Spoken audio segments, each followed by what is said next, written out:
तो चाहे जो कुछ भी हो, हमेशा अपना बेहतर देने की कोशिश करें, क्योंकि एक एवरेज इंसान बनकर के रहने की बजाय सबसे बेहतर बनने का प्रयास करें और एक आम इंसान बनकर रहना भूल जाइए। आप आम जिंदगी जीने के लिए पैदा नहीं हुए हैं। हमेशा कोशिश कीजिए कि आप अपना बेहतरीन दें, क्योंकि ये जरूरी नहीं कि हर बार अपने मकसद में आप सफल रहे। फिर भी आपको तसल्ली होगी कि आपने बेहतरीन करने की कोशिश तो की। अगर आपको 1 मील दूर जाना है तो 2 मील चलिए। जो आपसे उम्मीद है उससे बढ़कर कीजिए। इसके लिए आप अपने लक्ष्य को, अपने गोल को अपने सामने रख सकते हैं और फिर एक पॉजिटिव एटीट्यूड के साथ अपनी जीत का विश्वास कीजिए। लेकिन जीत की दिशा में ये आपका पहला कदम ही होगा।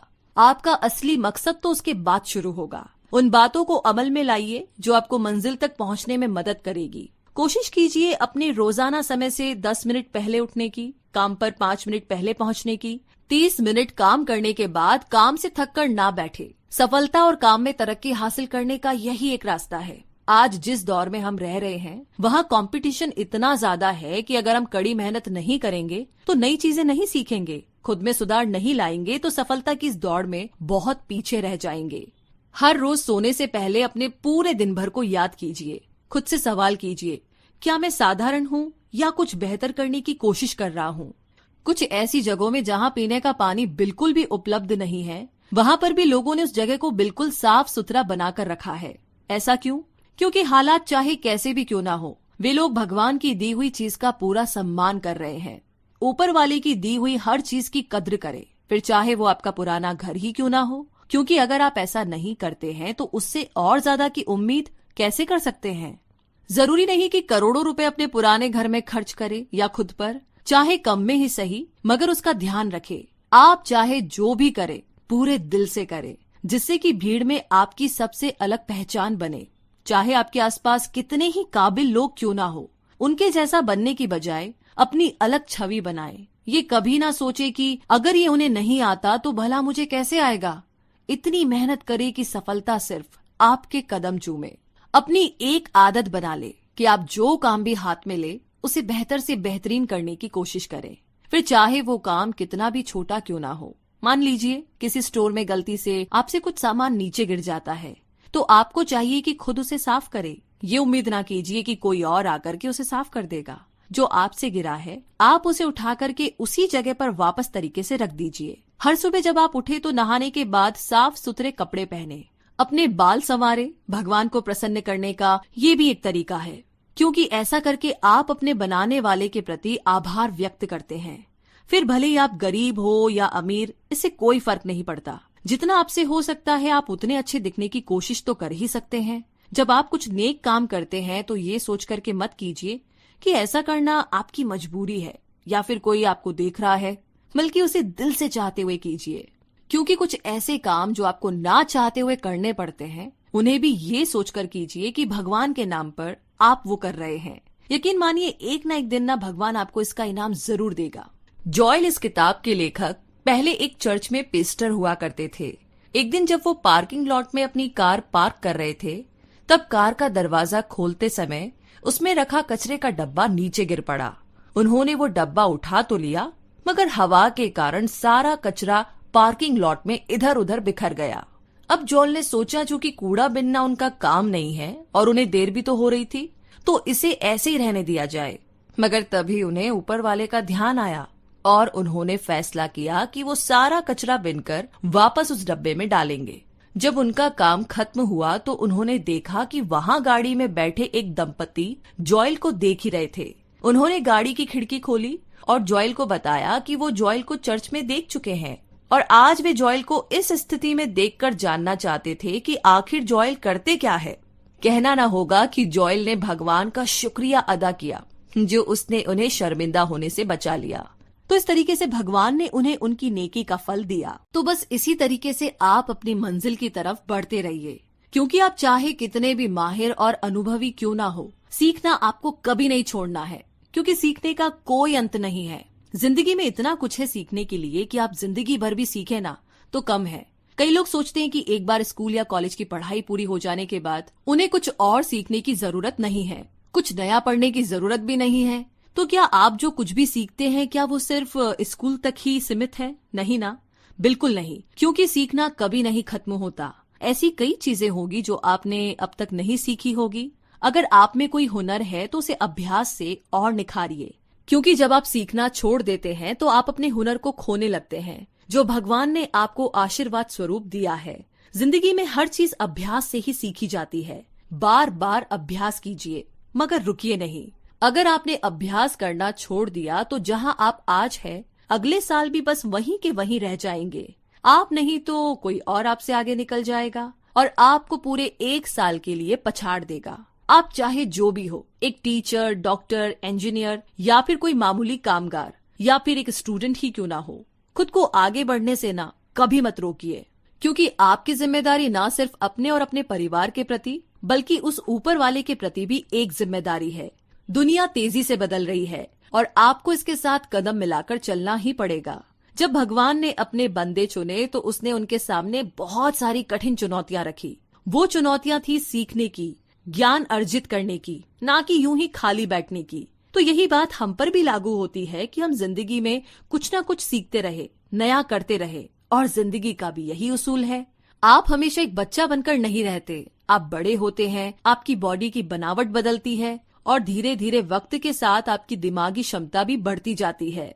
तो अब यदि आप अपने काम से ये सोचकर खुश नहीं हैं कि इससे आपको कुछ सीखने को नहीं मिलेगा, आप वो नौकरी छोड़ने की सोच रहे हो, मगर ऐसा कर नहीं पाते हो, तो यकीन मानिए आप जिंदगी में कभी आगे नहीं बढ़ सकते। आप वहीं के वहीं रह जाएंगे। और अगर जॉब नहीं छोड़ सकते तो मत छोड़िए, मगर साथ साथ आप वो कीजिए जो आप करना चाहते हैं। अपनी काबिलियत को निखारिए, बेहतर से बेहतरीन करते जाइए, जिंदगी को नए एक्सपीरियंस के साथ गुजारिए। अपना वजन कम करना चाहते हैं तो कीजिए, कुछ भी कीजिए, मगर कोशिश करना मत छोड़िए। आपकी काबिलियत ऊपर वाला जानता है, इसीलिए वो आपके सामने नई चुनौतियां भी खड़ी करेगा और तरक्की के नए दरवाजे भी खोलेगा। कभी मत सोचिए कि आप अपना वक्त बर्बाद कर रहे हैं या बस समय गुजार रहे हैं। बस जो भी करे पूरे दिल से करे, और अगर वो करना आपकी मजबूरी है तो भी उसे बेहतर बनाएं, क्योंकि आप कभी नहीं जान सकते कि ऊपर वाला आपको कब बेहतर मौके दे। दिन के 24 घंटे में से बस 2 घंटे अपने लिए निकालिए। इस वक्त में आप नई चीजें सीखें, अपने हुनर को निखारे। मान लीजिए कि आप डॉक्टर हैं, तो अपने पेशे से जुड़ी हुई सारी चीजें पढ़िए, इलाज के अलग अलग तरीकों का अभ्यास करें। खतरे मोल लेने से डरे नहीं, क्योंकि आपके पास खोने के लिए सिर्फ डर है, और अगर सफल हुए तो कामयाबी आपके साथ होगी। याद रखिए, जो खतरे मोल लेता है वही खुद को बेहतर बना सकता है। अब माना कि आप किसी दफ्तर के कर्मचारी हैं और आप एक लंबी छुट्टी पर जाते हैं। अब अगर आपके ना रहने पर भी दफ्तर का कामकाज अच्छी तरीके से चल रहा है, तो ये बात बेशक दफ्तर के लिए तो ठीक है, पर ये आपके लिए बिल्कुल भी अच्छी नहीं होगी। ये एक तरीके से खतरे की घंटी है आपके लिए, क्योंकि आपके बिना भी अगर उनका काम चलता है तो उन्हें कभी भी आपको नौकरी से निकालने में जरा भी हिचकिचाहट नहीं होगी। जब दुनिया को आपके होने ना होने से कोई फर्क नहीं पड़ता, तो आप में कोई भी काबिलियत नहीं है। आप कुछ भी ऐसा नहीं कर रहे जिसका असर लोगों पर पड़ता हो। अब अपने आप से पूछिए कि आप क्या हो, प्रॉब्लम का सोल्यूशन निकालने वाले या फिर प्रॉब्लम सुनाने वाले? क्या आप अपने बॉस के पास जाकर उन्हें बस अपनी समस्याएं बताकर चले आते हैं, या फिर आप जाकर के उन्हें कोई प्रॉब्लम बताते हैं और उसका सोल्यूशन भी सुझाते हैं? याद रखिए, प्रॉब्लम का रोना रोने के बजाय हमेशा उसका कोई सोल्यूशन ढूंढने की कोशिश करें। जो कुछ भी आप करें उसके लिए एक प्लान दिमाग में सोचकर रखें। सपने देखना अच्छा है, मगर इतना ही काफी नहीं है, उसके लिए मेहनत भी करें। मान लीजिए आप पतला होना चाहते हैं और अपने को 10 किलो कम देखने की आप कल्पना भी करते हैं। मैं पौष्टिक खाना खाऊंगा, हफ्ते में 3 दिन जिम जाऊंगा। सिर्फ ये सोचे नहीं, बल्कि उस जिम में जाना शुरू कर दीजिए, पौष्टिक खाना शुरू कर दीजिए और हर रोज अपनी कल्पना में खुद को सेहतमंद और तंदुरुस्त देखते रहिए। ऊपर वाला हमारे सामने ऐसे कामयाब लोगों का उदाहरण रखता है जिनसे हम कुछ सीख सके, तो उन सुनहरे मौकों को हाथ से जाने मत दीजिए, उन्हें लपक लीजिए। अगर आपको समझ नहीं आ रहा हो तो पूछिए कि कैसे होता है। सफल लोगों को अपनी जिंदगी का हीरो बनाइए, उनसे मित्रता बढ़ाइए। पाब्लो कासल्स महान चेलो वादकों में से एक थे। 12 साल की उम्र से ही उन्होंने चेलो बजाना शुरू कर दिया था और इस कला में माहिर बन गए, मगर फिर भी 85 साल की उम्र तक भी उन्होंने इसे सीखना नहीं छोड़ा था। वो हर रोज इसका अभ्यास किया करते थे। तो इसी तरीके से इन सारी चीजों के साथ ही एक और जरूरी बात है, और वो है सेवा। जी हाँ, यदि आप नाखुश है तो कुछ अलग करने का प्रयास कीजिए। हम नाखुश तभी होते हैं जब हमारा सारा ध्यान खुद पर और अपनी जरूरतों पर होता है। सिर्फ अपने पर फोकस करने की बजाय दूसरों की जरूरतों के बारे में भी सोचना चाहिए। हम सिर्फ लेने के लिए नहीं बल्कि देने के लिए भी बने हैं। कभी ऐसा भी होता है कि आपका कोई जानने वाला जिसकी सालों से आपसे बात नहीं हुई, एक दिन अचानक फोन पर आपसे मदद मांगता है। तुम्हें तो बस जरूरत के वक्त ही मेरी याद आती है। ऐसा कहने के बजाय खुशी से अपने दोस्त की मदद करें। इसे ऊपर वाले की मर्जी समझिए कि आप दूसरों के काम आ रहे हैं। अब अगर भले ही बदले में आपको कुछ ना मिले, एक शुक्रिया तक नहीं हो, तो निराश होने की जरूरत नहीं है। वो कहावत तो आपने सुनी ही होगी, नेकी कर और दरिया में डाल दे। क्या आपने कभी महसूस किया है कि आप किसी के लिए कुछ करने गए जिसमें आपको बहुत दिक्कतें आई, काम बहुत मुश्किल लगा, मगर उसके बाद बजाय बुरी तरह थक जाने के आपने खुद को जोश से भरा हुआ महसूस किया, जैसे कहीं से ताकत और एनर्जी का कोई सोर्स आपके भीतर समा गया हो। तो यही तो दूसरों की सेवा करने का प्रभाव है। ये आपका बेसिक नेचर है कि आप दूसरों की सेवा के लिए ही बने हैं। खुद के लिए कुछ हासिल करना बुरी बात नहीं है। अपने लिए बड़ा घर, ऐशो आराम की चीजें खरीदे, मगर साथ ही सेवा भावी बनकर दूसरों की मदद भी करे। अगर आप थके हुए हैं या उदास हैं, तो औरों को कुछ ऐसा बोलिए जो कि उन्हें अच्छा लगे, उन्हें प्रेरित करे। उनसे कहिए कि वे बहुत अच्छे लग रहे हैं, या फिर जो उन्होंने किया वो बहुत ही प्रभावशाली था। उन्हें सराहिए, उन्हें अच्छा लगेगा, लेकिन साथ ही इसका असर आपकी आत्मा पर भी गहरे रूप से पड़ेगा। क्योंकि सेवा करने से मतलब सिर्फ आपके दोस्त या सहयोगी ही नहीं, बल्कि वो तमाम लोग हैं जो आपकी जिंदगी में शामिल है। जैसे कभी अपनी पत्नी की घर साफ करने में आप मदद कर सकते हैं। उसके लिए बर्तन साफ कर दीजिए, कपड़े धोकर सुखा दीजिए, बिल भर दीजिए, लॉन की सफाई कर दीजिए। क्योंकि वो आपकी पत्नी है तो आपका फर्ज है कि आप उसकी मदद करें। अगर आप ये सोचते हैं कि घर का काम तो सिर्फ पत्नी ही करेगी और इसीलिए तो शादी की जाती है, तो आपको पत्नी की नहीं, एक नौकरानी की जरूरत है। आप काम के लिए तो किसी को भी पैसे देकर रख सकते हैं, मगर अपनी जिंदगी के सुख दुख बांटने के लिए आपको एक जीवन साथी चाहिए, आपको एक पार्टनर चाहिए। किसी दिन सुबह उससे पहले उठकर उसके लिए नाश्ता बना दीजिए, उसकी तारीफ कीजिए कि वो कितनी मेहनत करती है। उसे ये बताइए कि आप उसे कितना प्यार करते हैं। यकीन मानिए वो खुशी से झूम उठेगी और बदले में आपको भी ढेर सारी खुशियां देगी। गरीबों और बेसहारों की मदद करने वाले लोग भगवान के बहुत प्रिय होते हैं। जब आप किसी अनाथ को भोजन देते हैं ना, तो उसके चेहरे की मुस्कुराहट आप कभी नहीं भूल सकते। अपने दिन की शुरुआत अगर लोगों की मदद से करेंगे तो आपका पूरा दिन सुकून से बीतेगा। आप औरों को खुश करके ही खुद की परेशानियां भूल जाते हैं। किसी की मदद करने से जो तसल्ली दिल को मिलती है, उसका तो कहना ही क्या।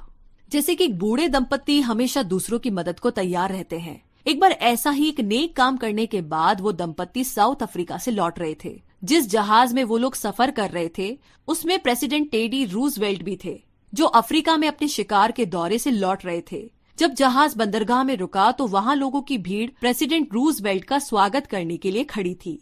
सब उनके लिए नारे लगा रहे थे। इन बूढ़े दंपत्ति को इस बात का बहुत बुरा लगा। वो सोचने लगे कि लोगों की भलाई करने के बाद भी कोई उनकी तारीफ नहीं कर रहा, उनका स्वागत नहीं किया गया। लोग उनके नेक काम को और उन्हें भूल जाएंगे। मगर सच तो ये है कि भले ही लोगों ने उन्हें भुला दिया, मगर भगवान की अदालत में उन्हें कभी भुलाया नहीं जाएगा। उन्हें उनकी नेकी का इनाम ऊपर वाला स्वर्ग में जरूर देगा।